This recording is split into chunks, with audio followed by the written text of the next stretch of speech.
I heard this quote once that says, before you train harder, remove what's holding you back. So at this point in training, it's the perfect time to think of, instead of training harder, running more miles, running super fast, which will come in time, think of something in your life that's holding you back from becoming the runner you want to be, or having that performance you want to have, or developing the lifestyle and the environment around you that you need to sustain the running that you want to accomplish and the goals that you want to accomplish. So what are you afraid of?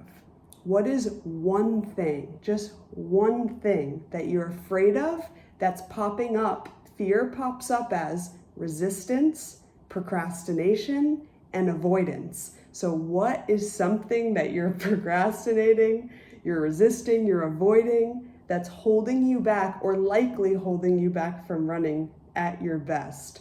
That could look like, I run easy by myself, workouts by myself, I run my long runs by myself because I don't like running with other people.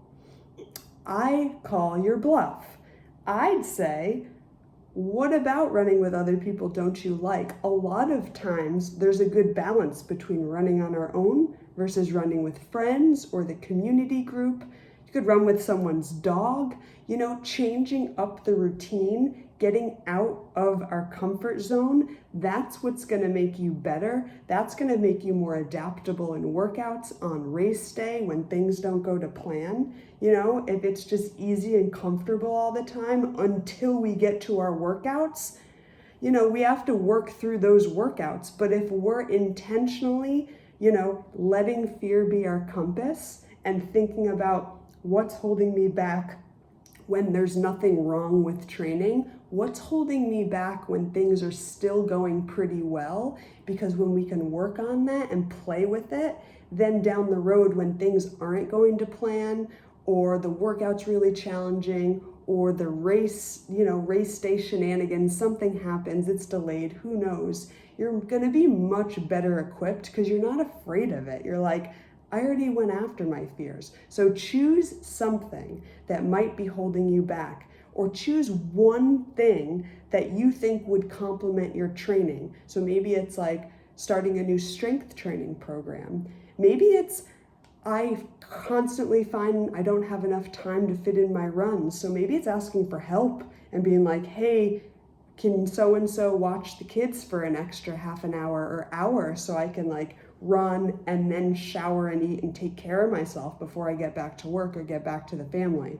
So there's so many different things. Maybe it's, I'm afraid that I won't be able to reach my goal. Well, I think it's important to write that down. Write down what your fear is and know there's always an equal and opposite side to that. And we just got to play with it and flip it around and really examine it.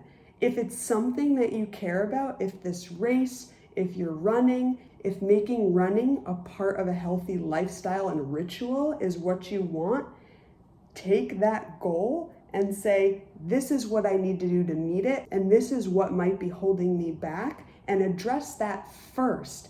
And once we just peel all these layers off of us, then we'll naturally be able to run more. We'll stay healthier for longer durations of time. We'll be faster when we want to be at the end of a race or a workout, okay?